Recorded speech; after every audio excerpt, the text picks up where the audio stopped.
Bonjour, nous allons nous intéresser aujourd'hui au pendule de Foucault. Foucault est ce célèbre physicien qui, au XIXe siècle, matérialisa la rotation de la Terre au moyen d'un dispositif très simple. On peut voir un pendule de Foucault dans différents musées, comme au Panthéon ou au musée des Arts et Métiers. Que voit-on? Le pendule est une sphère de métal pendue au bout d'un fil d'acier. La sphère oscille régulièrement au-dessus d'une table. On s'attend donc à ce que l'axe d'oscillation du pendule ne bouge pas. Or, on s'aperçoit que l'axe d'oscillation tourne et qu'il fait un tour complet à Paris en une trentaine d'heures.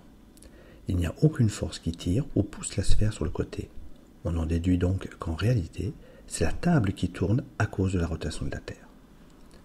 Pour bien comprendre ce qui se passe, plaçons-nous au pôle Nord dans l'axe de rotation de la Terre. La Terre tourne exactement sous le pendule.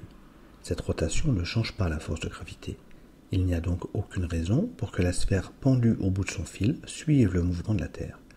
L'axe d'oscillation du pendule va rester fixe tout au long de la rotation de la Terre sur elle-même.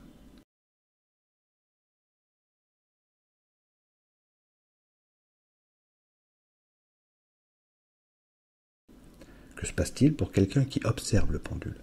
L'observateur tourne avec la Terre et reste fixe par rapport au sol. Pour lui, c'est l'axe d'oscillation du pendule qui tourne dans le sens des aiguilles d'une montre et fait un tour complet en 24 heures.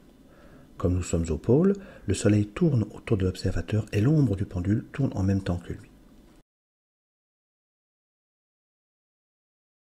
Au pôle sud, il se passe exactement la même chose, sauf que le pendule semble tourner dans l'autre sens, celui contraire aux aiguilles d'une montre.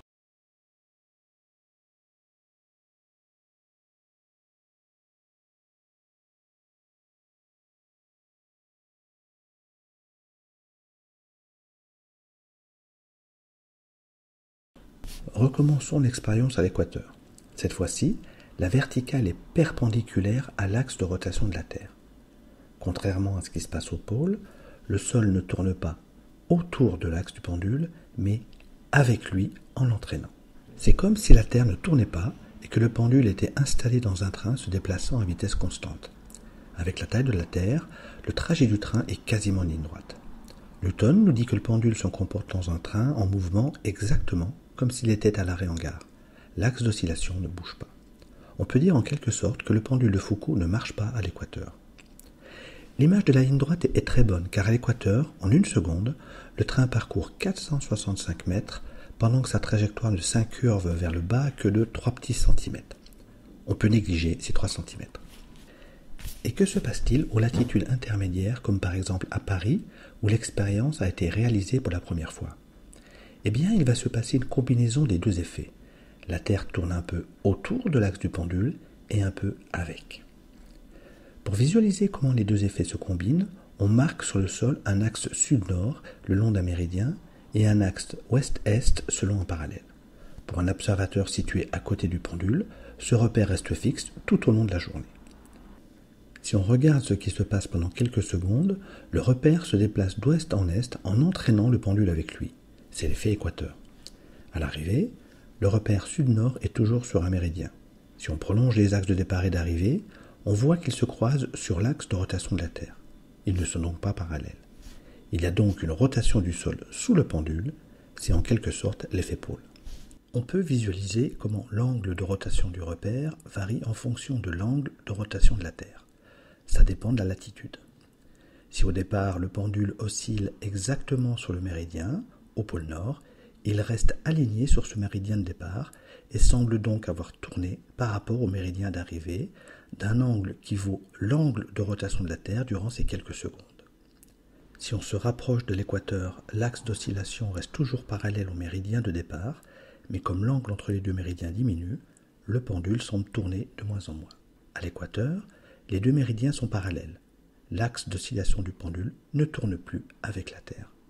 En continuant dans l'hémisphère sud, l'angle se remet à grandir, mais dans l'autre sens cette fois-ci, jusqu'au pôle sud, où il se retrouve immobile sur le méridien de départ, comme au pôle Nord. On peut quand même se demander pourquoi l'explication du train qu'on a utilisé pour l'équateur ne marche pas ici. En effet, pourquoi ne pas considérer que l'expérience se fait dans un train qui se déplace sur la sphère terrestre immobile le long d'un parallèle? Selon cette modélisation, l'axe d'oscillation ne devrait-il pas rester immobile par rapport au sol, comme dans le train de l'équateur?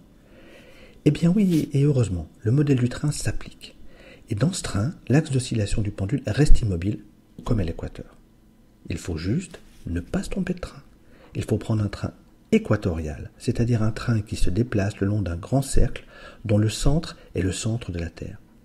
C'est par rapport à cette trajectoire équatoriale que l'axe d'oscillation reste fixe. Or, ce grand cercle centré sur le centre de la Terre descend vers le sud par rapport à la trajectoire réelle le long du parallèle. L'axe d'oscillation du pendule reste fixe par rapport à ce grand cercle. Donc, il tourne par rapport à la trajectoire réelle le long du parallèle. On arrive bien au même résultat que précédemment. En conclusion, la rotation de la Terre fait tourner l'axe d'oscillation du pendule. Lorsque nous sommes immobiles sur le sol, c'est donc comme s'il existait une force supplémentaire sur le pendule en mouvement. Cette force apparente s'appelle la force de Coriolis. À bientôt.